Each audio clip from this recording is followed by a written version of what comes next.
Surya's TV good evening news. TDP అబద్ధపు హామీలకు జనం మోసపోయారు. 2.5 నెలల్లో ఇంత వ్యతిరేకత వచ్చిన ప్రభుత్వం చంద్రబాబుది అని వైఎస్ జగన్ మండిపడ్డారు. ఈ రోజు కూడా ప్రతి వైఎస్ఆర్సీపీకి సంబంధించిన ప్రతి కార్యకర్త, ప్రతి నాయకుడు కూడా ప్రతి గ్రామంలోని ప్రతి ఇంటికి కూడా తలెత్తుకొని సగర్వంగా ప్రతి ఇంటికి పోగలుగుతాం. మా ఎన్నికల మేనిఫెస్టోలో మేము ఇవన్నీ చెప్పాము. చెప్పిన ప్రతిదాన్ని కూడా ఒక బైబిల్గా, ఒక ఖురాన్గా, ఒక భగవద్గీతగా భావిస్తూ ఏకంగా 99% హామీలు అమలు చేసి మేము మన్నలను పొందగలిగాము.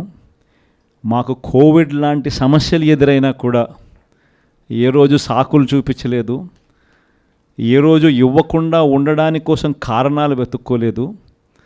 మా నాయకుడైనా, మా పార్టీ అయినా, మేమైనా విలువలతో రాజకీయాలు చేశాం, విశ్వసనీయతతో రాజకీయాలు చేశాము అని ప్రతి ఇంటికి వెళ్ళి సగర్వంగా తలెత్తుకుని చెప్పగలిగే మనం చేసిన మంచి ప్రతి ఇంట్లో కూడా ఇవాళటికి కూడా బ్రతికే ఉంది.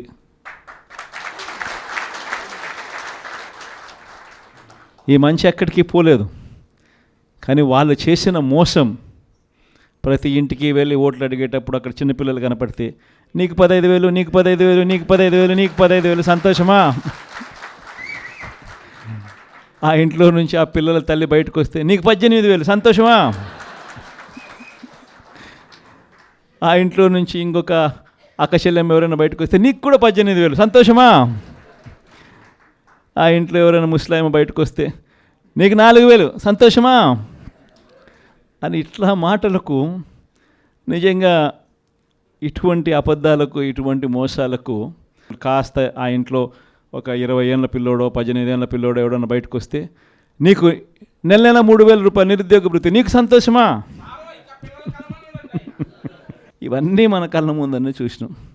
అంటే ఇటువంటి ప్రలోభాలకు ప్రజలు కూడా ఏమో జగన్ చేసినాడు కదా, జగన్ బాగానే చూసుకున్నాడు మమ్మల్ని అందరినీ, జగన్ పలావ్ పెట్టాడు, చంద్రబాబు నాయుడు బిర్యానీ పెడతానంటున్నాడు,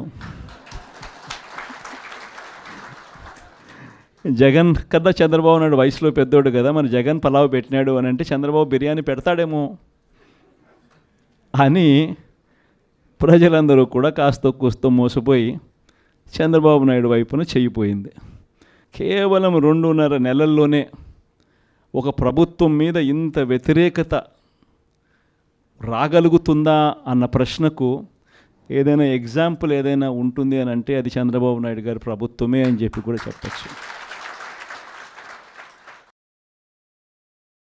ఈ నెల 15వ తేదీ గురువారం ఉయ్యూరు పట్టణంలో జరిగేటువంటి ముఖ్యమంత్రి చంద్రబాబు నాయుడు పర్యటన విజయవంతం చేయాలని ఎమ్మెల్యే బోడే ప్రసాద్ విజ్ఞప్తి చేశారు.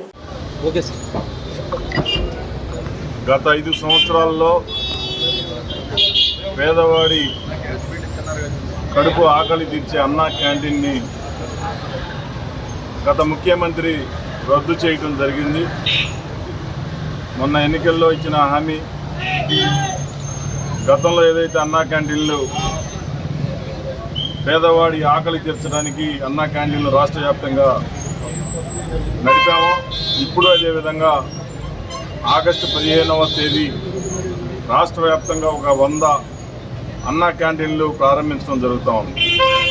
ఈ సందర్భంలో ముఖ్యమంత్రి గారు ఉయ్యూరులోని అన్నా క్యాంటీన్ ప్రారంభోత్సవానికి, అలాగే గుడివాడ, ఈ రెండిట్లో కూడా ఏది అనువుగా ఉందో చూసుకొని ఉయ్యూరు కానీ గుడివాడ కానీ వచ్చి ఆయన చేతుల మీదుగా ప్రారంభించబోతూ ఉన్నారు. ఆగస్టు 15వ తేదీ ఆయన చేతుల మీదుగా ఒక అన్నా క్యాంటీన్ ప్రారంభించి తర్వాత మరుసటి రోజు నుంచి రాష్ట్ర వ్యాప్తంగా 100 అన్నా క్యాంటీన్లలో ఈ యొక్క కార్యక్రమం ప్రారంభించబడుతుంది. ముఖ్యమంత్రి గారు వస్తే 15వ తేదీ సాయంత్రం 6 గంటలకు ఇక్కడ ప్రారంభం, లేకపోతే మరుసటి రోజు ఉదయం ఇక్కడ 16వ తేదీ మరి మేము ప్రారంభిస్తామని ఈ సందర్భంగా తెలియజేస్తాం. భవన నిర్మాణ కార్మికులకు వెంటనే సంక్షేమ బోర్డు సక్రమంగా పనిచేసే విధంగా ఎన్డీఏ ప్రభుత్వం చర్యలు చేపట్టాలని ఏఐఎఫ్టీయూ రాష్ట్ర కార్యదర్శి ఎం రామకృష్ణ డిమాండ్ చేశారు. ఎం రామకృష్ణ, ఐఎఫ్టీయూ రాష్ట్ర ప్రధాన కార్యదర్శి. ఈరోజు రాష్ట్రంలో కార్మిక హక్కులను అమలు చేయాలని ఐఎఫ్టీయూ డిమాండ్ చేస్తూ ఉంది. అటు భవన నిర్మాణ కార్మిక సంఘం యొక్క సంక్షేమ బోర్డు ఏదైతే ఉందో ఆ బోర్డులో ఉన్నటువంటి చట్టాలన్నింటిని కూడా అమలు చేయమని డిమాండ్ చేస్తూ ఉంది. మరొక వైపు ఎన్నికల సందర్భంగా ఇప్పుడున్నటువంటి తెలుగుదేశం ప్రభుత్వం ఇచ్చినటువంటి హామీల్ని ఇసుక సందర్భంగా కానీ సంక్షేమ బోర్డు నిధులు మళ్ళీ తిరిగి సంక్షేమ బోర్డులు ఏర్పాటు చేస్తామన్నటువంటి విషయం కానీ మిగిలిన అన్ని విషయాలని కూడా అమలు చేయాలి అని మేము కోరుతూ ఉన్నాం. సంక్షేమ బోర్డులో ఉన్నటువంటి చట్టాలు ఏదైతే ఉన్నాయో అవన్నీ కూడా వర్తించేలాగా తక్షణ విజయవాడ అగ్రిగోల్డ్ భూముల విషయంలో అవకతవకలు జరిగాయి అని ఇద్దరిని మంగళవారం అరెస్ట్ చేశామని ఏసీబీ అడిషనల్ ఎస్పీ సౌమ్యలత తెలిపారు. ఒక అంటే ఎంఆర్ఓ గారికి వాళ్ళు ఇందులో ఏంటి జరిగింది, అసలు సర్వే ఎలా రెక్టిఫికేషన్ జరిగింది అని వాళ్ళు అడిగారు. దాని మీద ఎంఆర్ఓ గారు ఒక రిపోర్ట్ ఇచ్చారు. ఆ రిపోర్ట్ ని మాకు ఇందులో ఎంఆర్ఓ గారు ఇచ్చిన రిపోర్ట్ లో వీళ్ళందరూ ఇన్వాల్వ్మెంట్ ఉంది, వీళ్ళందరూ పబ్లిక్ సర్వెంట్స్ కాబట్టి ఏసీబీ డీల్ చేసి ఎంక్వైరీ చేసి డీల్ చేస్తే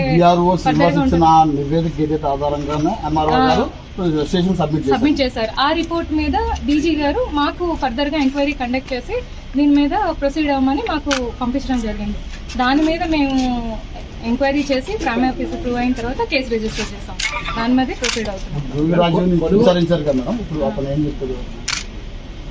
అంటే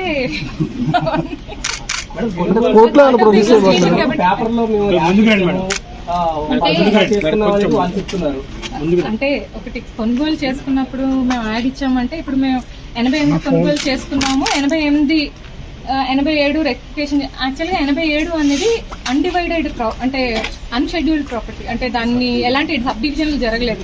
సబ్ డివిజన్ జరగలేదు కాబట్టి అందులో చాలా మంది ఉన్నారు. ఎవరి పోర్షన్ ఏంటి అనేది ఎక్కడ అందులో లేదు. అయితే అందులో సిఐడి వాళ్ళ ల్యాండ్ కొంత ఉందన్నమాట. 2290 గజాల వరకు అబ్బా శేషనారాయణ వాళ్ళ ల్యాండ్ సిఐడి వాళ్ళ అటాచ్మెంట్ లో ఉంది. అదే ప్రాపర్టీని వీళ్ళు ఇది వేసుకోవడం జరిగింది అన్నమాట, ప్రహరీ వేసుకోవడం జరిగింది. ఇప్పుడు ఈ మొత్తం మీరు చెప్తున్న దాంట్లో ఏదైతే ఇప్పుడు 87, 88 చెప్తున్నారో ఆల్రెడీ అవన్నీ కూడా గవర్నమెంట్ వాటిని నిషేధ జాబితాలో పెట్టేది గవర్నమెంట్ హ్యాండ్ ఓవర్ లో ఉన్నాయి. అసలు సర్వే అనేది మారుతుంది కదా మేడం, ఎలా మారుతుంది అసలు అది దానికి సంబంధించి? అంటే ఇప్పుడు అదే కదా మేము ఇన్వెస్టిగేషన్ చేస్తాం. ఇప్పుడు ఒకటే సర్వే రిపోర్ట్ మారదు కదా అంటే ఇప్పుడు ఇందులో పబ్లిక్ సర్వెంట్స్ కూడా ఎందుకు వచ్చారు అంటే ఇదంతా కలిపి చేశారనే ఉద్దేశంలోనే కదా మేము పీసీ యాక్ట్ తీసుకొచ్చి మేము ఫర్దర్ గా ముందుకెళ్తున్నాం. ఎందుకంటే ముందు మనం కొనుగోలు చేసుకోవడం మీద ఎరువు చర్యలు తీసుకున్నాం. 87 అవ్వ శేషనారాయణది అగ్రిగోల్డ్ అటాచ్మెంట్ లో ఉన్నది. అగ్రిగోల్డ్ ల్యాండ్స్ ఏవైతే అటాచ్మెంట్ లో ఉన్నాయో అవి అటాచ్మెంట్ లోనే ఉన్నాయి. అది ఇదే కొనుగోలు అంటే ఇదే రెక్టిఫికేషన్ జరగదు, దాన్ని కొనుగోలు ఫర్దర్ గా కొనుగోలు జరగలేదు. 88లో ఉన్నది అది సెపరేట్ ల్యాండ్. అయితే వీళ్ళు చేసింది ఏంటంటే 88లో ఉన్న ల్యాండ్ అంటే అది వేరే ల్యాండ్, ప్రైవేట్ పర్సన్స్ తాలూకు ల్యాండ్, అది కొనుక్కొని దాన్ని 87గా రెక్టిఫికేషన్ చేస్తున్నారు. ఒక డాక్యుమెంట్ 88 కొనుక్కొని దాన్ని ఒక డాక్యుమెంట్ 88 కొనుక్కున్నట్టు రాసుకొని. అక్రమ అరెస్టులతో టీడీపీ ప్రభుత్వం ఐసీపీ నాయకులపై కక్ష సాధిస్తుందని మాజీ మంత్రి పేర్ని నాని అన్నారు. కొన్ని విచారణ చేసావా? స్టేట్మెంట్ తీసుకున్నావా వీళ్ళ దగ్గర? ఇంత పద్ధతిగా అంటే లీగాలిటీ ఎక్కడా మిస్ అవ్వకుండా, లీగల్ ప్రొసీజర్ ఎక్కడా మిస్ అవ్వకుండా చట్టరీత్యా లేదా మనీ ట్రాన్స్ఫర్ చేసి కొన్ని ఏమన్నా డబ్బులు అకౌంట్ ట్రాన్స్ఫర్ చేయకుండా కొన్నారా? డబ్బులు ఇచ్చేప్పుడు గాని లేదా పేపర్ అడ్వర్టైజ్మెంట్ ఇవ్వకుండా కొన్నారా? పోనీ ఆనుకుని పోనీ ఏమన్నా నంబర్లు మార్చేసారంటకి చంద్రబాబు నాయుడు ప్రభుత్వం ఇచ్చినటువంటి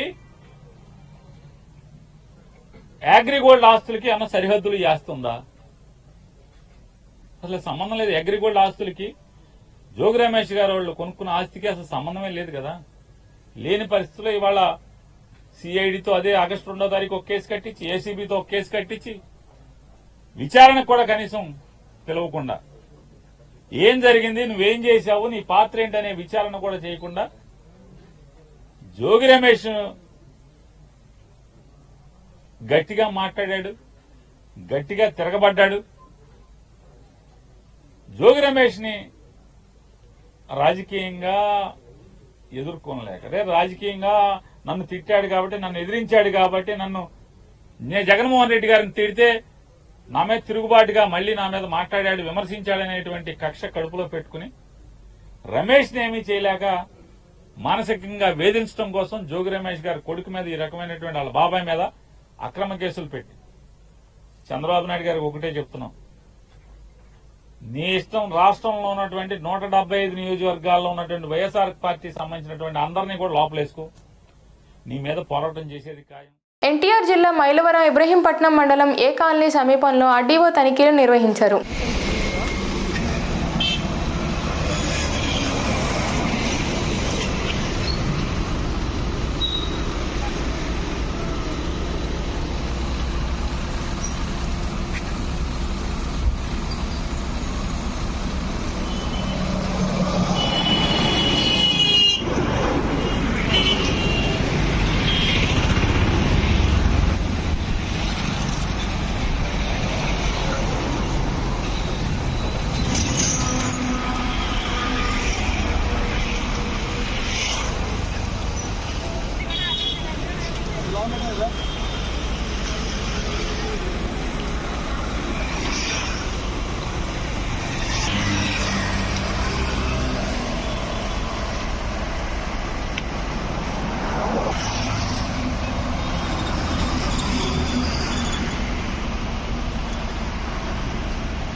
ఎమ్మెల్సీ దువ్వాడు శ్రీనివాస్ తక్షణమే తన పదవికి రాజీనామా చేయాలని మంత్రి ఆనం రామానారాయణ రెడ్డి డిమాండ్ చేశారు. ఆ మండలిలో ఆయన మాట్లాడతారు, ప్రభుత్వానికి ఏ విధంగా సహకరిస్తారు, కనీసం వాళ్ళ పార్టీకైనా ఏమైనా సమాధానం చెప్పుకునే పరిస్థితి ఉందా? ఆయన నన్ను దగ్గర తీశారని చెప్పినామి కారు యాక్సిడెంట్ చేసింది, అదేమంటే నాకు ఆత్మహత్యకి అనుమతులు ఇవ్వండి అంటారు, ఇక్కడేమో వేరే వాళ్లతో చేరారు అంటారు. కాబట్టి నేనేం అడుగుతున్నానంటే, వీళ్ళు ఇటువంటి వ్యక్తులు శాసన మండలి సభ్యులుగా పెద్దల సభలో ఉండడానికి అనర్హులు. ఇప్పటికైనా మించిపోయింది లేదు. నేను ఆ సభ్యుడిని కోరుకుంటున్నా, నీ సభ మీద నీకేమైనా గౌరవం ఉన్నా, లేదు నీ కుటుంబం పట్ల నీకు సానుకూలమైనటువంటి వాతావరణం ఉన్నా, నీ కుటుంబం పట్ల ఏమాత్రం నీకు అపేక్ష ఉండి నీ బిడ్డలకి మంచి భవిష్యత్తు కోరుకునేవాడివైనా శాసన మండలి సభ్యత్వాన్ని వదిలిపెట్టి సమాజంలో సామాన్యుడిగా నీ కుటుంబాన్ని నువ్వు జాగ్రత్త పరుచుకో, ఆ కుటుంబాన్ని పోషించుకో. లేకపోతే ఇవాళ ఈ రాష్ట్రంలో గడిచిన 5 సంవత్సరాలు రాష్ట్రాన్ని విధ్వంసం చేసి అనేక నగరాల్ని భ్రష్టు పట్టించి దోపిడీకి దోచుకోవడానికి నిలయమైనటువంటి పార్టీగా పేరుగొందిన వైఎస్ఆర్ కాంగ్రెస్ పార్టీ అధ్యక్షుడు జగన్ రెడ్డి తన సభ్యుడి చేత రాజీనామా చేయించి గౌరవంగా అతన్ని ఇంటికి పంపితే ఆ పార్టీకి కూడా గౌరవం. మాజీ మంత్రి జోగి రమేష్ కుమారుడు జోగి రాజీవ్ను మంగళవారం ఏసీబీ అధికారులు అరెస్ట్ చేసిన విషయం తెలిసిందే. ఈ సందర్భంగా జోగి రమేష్ మాట్లాడుతూ ఏమీ తెలియని తన కుమారుణ్ణి అరెస్ట్ చేసి జైల్లో పెట్టాలనుకుంటున్నారని మండిపడ్డారు. సూపర్ 6 మీద ఆలోచన చేయండి. ఆ సూపర్ 6 అమలు చేస్తే అందరూ కూడా ఆనందంగా ఉంటారు. అంతేగాని డైవర్షన్ పాలిటిక్స్ చేస్తూ అభం శుభం తెలియని పిల్లల మీద ఏంటి సార్ ఇది? దయచేసి మీకు కూడా పిల్లలు ఉన్నారు, నీకు కూడా పిల్లవాడు ఉన్నాడు. మీ ఇంటికి మా ఇల్లు ఎంత దూరమో మా ఇంటికి మీ ఇల్లు కూడా అంతే దూరం. దయచేసి తెలుగుదేశం పార్టీ యావత్తుకు చెప్తా ఉన్నా, ఒక బలహీన వర్గాల వ్యక్తి జోగి రమేష్ కృష్ణా జిల్లాలో అంచెలంచెలుగా ఎదిగాడు. ఒక బలహీన వర్గాల వాడు, ఒక గౌడ కులస్తుడు. ఎదిగితే హర్షించాల్సింది పోయి మీరు మా మీద కక్ష కట్టి మమ్మల్ని జైలు పాలు చేస్తే మీరు ఆనందం పొందుతారు. ఏంటి దుర్మార్గం? నిజంగా తప్పు చేసుంటే నిజంగా మా కుమారుడు తప్పు చేసి ఉంటే శిక్షించిన అదొక అందం. కానీ ఏమీ తెలియకుండా ఈ విధంగా చేయటం ధర్మం కాదు, మీకు న్యాయం కాదు. ప్రజలు చూస్తా ఉన్నారు. ప్రజాస్వామ్యవాదులారా, ఒక్కసారి ఆలోచన చేసుకోండి. నేను వస్తా విజయవాడ నడిబొట్టులో ఎక్కడైనా సరే రమ్మని చెప్పి అడుగుతా ఉన్నా.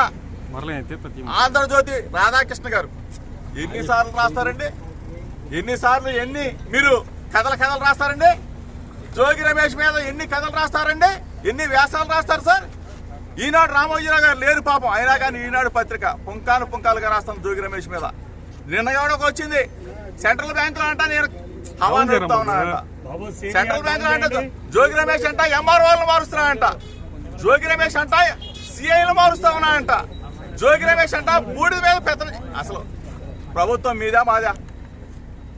ప్రభుత్వం ఉన్నప్పుడే అటువైపు. ఈ వార్తలు ఇంతటితో సమాప్తం.